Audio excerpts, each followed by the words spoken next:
সবাইকে স্বাগত জানাচ্ছি বিডি ভিউজে। আপনাদের সাথে আছি আমি সুস্মিতা দাস। ৭ মে বড় ধরনের একটি বিমান যুদ্ধ হয়ে গেল। অনেকে বলছেন দ্বিতীয় বিশ্বযুদ্ধের পর এত বড় বিমান লড়াই আর হয়নি। অনেকগুলো বিমান এই লড়াইয়ে অংশ নিয়েছিল।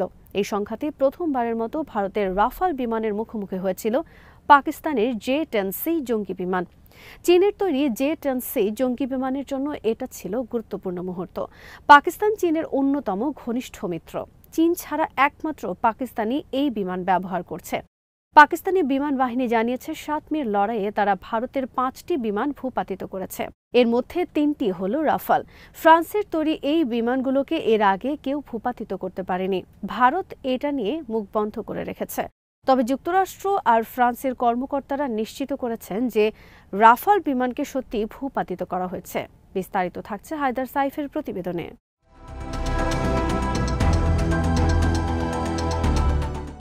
বিমান হামলা ছিল J-10Cর জন্য একটি পরীক্ষা। এর আগে বিশেষজ্ঞরা বলেছিল এই বিমানগুলো আমেরিকার F-16 বিমানের কাছাকাছি পর্যায়ের। এখন অন্যতম শীর্ষ পশ্চিমা বিমান রাফালের বিরুদ্ধে তারা সক্ষমতার প্রমাণ দিল। রাফালে 4.5 জেনারেশন সেরা জঙ্গি বিমানগুলোর মধ্যে একটি। 2020 থেকে 2022 সালের মধ্যে ভারত এই বিমানগুলো কিনেছে। এগুলোকে ভারতীয় বিমান বাহিনী তাদের গর্বের অস্ত্র মনে করে। তবে J-10C বিমানের সাফল্য অনেক প্রশ্ন সামনে এনেছে। এগুলো কি রাফালের মতোই সক্ষম?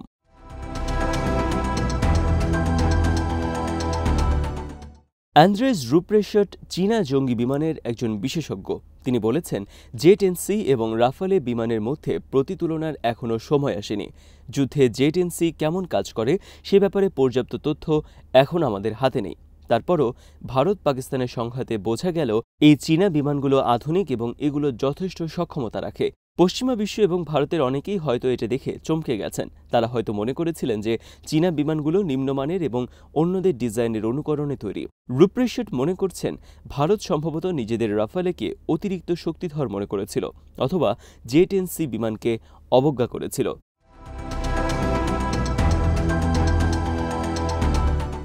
মাউরো গিলি একজন সামরিক প্রযুক্তি গবেষক। তিনিও একমত যে এখনই এ ধরনের প্রতিতুলনা করা কঠিন। ৭ মের বিমান যুদ্ধ নিয়ে এখনও পর্যাপ্ত তথ্য সামনে আসেনি। রাফালের যে ক্ষতি সেটা পাইলটের ভুলের কারণেও হতে পারে, পরিকল্পনার সীমাবদ্ধতা থাকতে পারে অথবা অন্যান্য বিষয়ও সেখানে জড়িত থাকতে পারে। তিনি বলেন, আমরা এখনও বলতে পারছি না যে J-10C বিমানটি ভালো। তবে চীনের জঙ্গি বিমান যে শক্ত প্রতিদ্বন্দ্বিতা গড়তে পারে সেটা এই লড়াই প্রমাণ করেছে। J-10C জঙ্গি বিমান নির্মাণের জন্য চীনের যে যাত্রা সেটা উল্লেখ করার মতো। 1980-এর দশকের শুরুর দিকে চীন ছিল দরিদ্র দেশ। তাদের প্রতি 10 জন নাগরিকের মধ্যে 9 জনই তখন চরম দারিদ্র্যসীমার নিচে বাস করত। 5 বছরের কম বয়সী প্রতি 10 শিশুর মধ্যে 4 জনেরই অপুষ্টির কারণে শারীরিক বৃদ্ধি বাধাগ্রস্ত হচ্ছিল।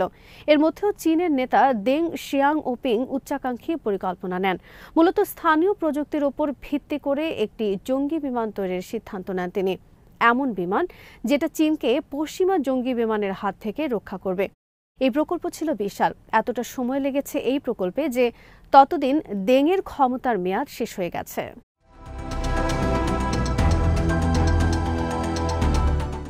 1994 সালে প্রেসিডেন্ট জিয়াং জেমিন বিমান কারখানা পরিদর্শন করেন। তিনি বলেন এই বিমান পারমাণবিক বোমার চেয়েও বেশি কাজে লাগবে। J-10 বিমানটি পুরোপুরি দাঁড় করাতে 25 বছর লেগে গিয়েছিল। 2000 দশকের মাঝামাঝি সময়ে এই বিমানগুলো ব্যবহারের উপযোগী হয়। চীনের বিমান বাহিনীর বহরে এগুলো যুক্ত করা হয় 2018 সালে। J-10 বিমান তৈরি করা হয়েছে মূলত আকাশে লড়াইয়ের জন্য। তবে এগুলো স্থলে টার্গেটেও আঘাত হানতে সক্ষম। এই বিমানেরই সর্বশেষ ভার্সন হল J-10C। 7 মে পাকিস্তানের বিমান বাহিনী সেটাই ব্যবহার করেছে।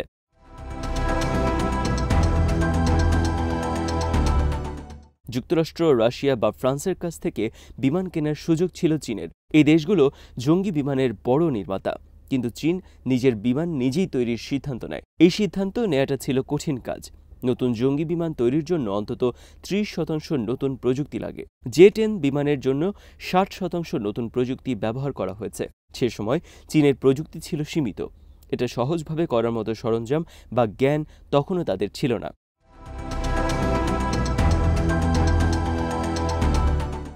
চীন বৈধ পথে ও গোপনে সবভাবেই বিদেশি বিশেষজ্ঞ সহায়তা নেয়ার চেষ্টা করেছে। বহু বছর ধরে তাদের প্রচেষ্টা চালিয়ে যেতে হয়েছে।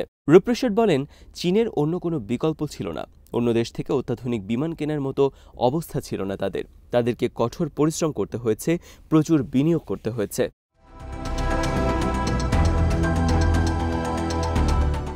পুরনো জে-7 বিমানগুলো বদলে নতুন জে-10 বিমানগুলো বহরে যুক্ত করাই ছিল উদ্দেশ্য। চীনকে তখন বড় ধরনের প্রযুক্তিগত চ্যালেঞ্জ মোকাবেলা করতে হয়েছে। তাদের অত্যাধুনিক প্রযুক্তি ছিল না। এই সমস্যা সমাধানের জন্য তারা বিমান শিল্পে প্রচুর অর্থ ঢেলেছে। অন্য দেশের বিমানগুলোকে হুবহু অনুকরণ না করেও তাদের থেকে অনেক কিছু তারা শিখেছে। 1980-এর দশকের শুরুর দিকে চীন পশ্চিমাদের সাথে অল্প সময়ের জন্য কাজ করেছিল। তখন রাডার ও মিসাইলের মতো প্রযুক্তিগুলো খতিয়ে দেখার সুযোগ পায় তারা। ইসরায়েলের লাভি জঙ্গি বিমান থেকেও তারা শিখেছে। কেউ কেউ বলতে চেয়েছেন যে জে-10 আসলে লাভি বিমানের অনুকরণে তৈরি, কিন্তু রুপ্রেশেট বলেন এই ধারণা একটা মূর্খতা। জে-10 নিজস্ব ডিজাইনে তৈরি। 1989 সালের পর তিয়ানামেন স্কয়ারের বিক্ষোভের পর চীনের ওপরে নিষেধাজ্ঞা আরোপ করেছিল যুক্তরাষ্ট্র। যুক্তরাষ্ট্র ও চীনের যৌথ সামরিক কর্মসূচি পিস পার্ল তখন বন্ধ হয়ে যায়। চীন তখন সাহায্যের জন্য সোভিয়েত ইউনিয়নের এবং পরে রাশিয়ার দ্বারস্থ হয়। 1990-এর দশকে সোভিয়েত ইউনিয়নের পতনের পর রাশিয়ার অর্থনীতি দুর্বল হয়ে পড়ে। চীন তখন রাশিয়ার অত্যাধুনিক সিস্টেম কিনেছিল।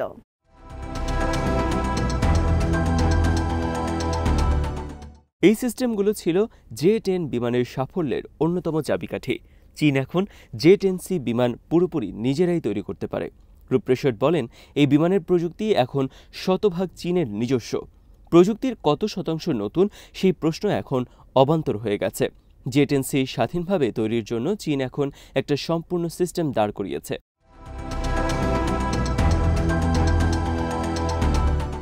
বিমান লড়াইয়ে জে-10Cর সাফল্য একটি গুরুত্বপূর্ণ মাইলফলক হয়ে থাকবে। এখানে বোঝা গেছে যে চীনের বিমান শিল্প বহু পথ পেরিয়ে এসেছে। সামান্য প্রযুক্তির অধিকারী একটা দরিদ্র দেশের জায়গা থেকে উঠে এসে চীন এখন বিশ্বমানের জঙ্গি বিমান তৈরি করছে। রাফালের বিরুদ্ধে জে-10C বিমানের সংঘাত প্রমাণ করেছে যে এগুলো সবচেয়ে সেরা বিমানের বিরুদ্ধে প্রতিযোগিতা করতে পারে।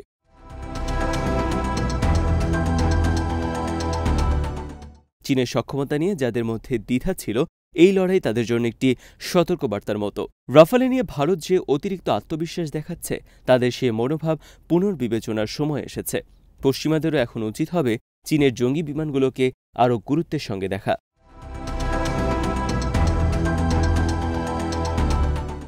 বিমানের দাম কমে যাওয়ায় জে-10C জঙ্গি বিমানগুলো অন্যান্য দেশের কাছে আকর্ষণীয় হয়ে উঠবে। এগুলো যদি রাফালের মতো একই রকম সক্ষমতা দেখাতে পারে, তাহলে জঙ্গি বিমানের বিশ্ববাজারের হিসেব নিকাশ পাল্টেই যাবে। বহু দেশ পশ্চিমা বিমানের চেয়ে চীনা বিমানকেই বেছে নেবে এবং এতে বিশ্বে চীনের প্রভাব আরও বেড়ে যাবে।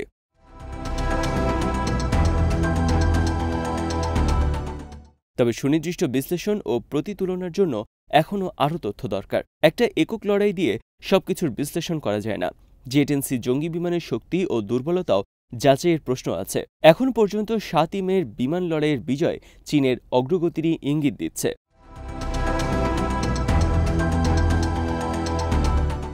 তারা প্রমাণ করে দিয়েছে যে কঠোর পরিশ্রম আর সঠিক উচ্চাকাঙ্ক্ষা ভালো ফল নিয়ে আসতে পারে। চীনের যে গুরুত্বপূর্ণ প্রকল্পটি দেং শিয়াওপিং শুরু করে গিয়েছিলেন, সেটা এখন নতুন উচ্চতায় পৌঁছে গেছে। জে-10C শুধু একটি জঙ্গি বিমান মাত্র নয়, বরং এটা এখন চীনের উত্থানের প্রতীক হয়ে উঠেছে। আজ এখানেই শেষ করছি। সবাই ভালো থাকুন, সুস্থ থাকুন আর দেখতে থাকুন বিডি ভিউজ। চ্যানেলটি ভালো লাগলে সাবস্ক্রাইব করুন, সংযুক্ত থাকুন আমাদের ফেসবুক পেজে।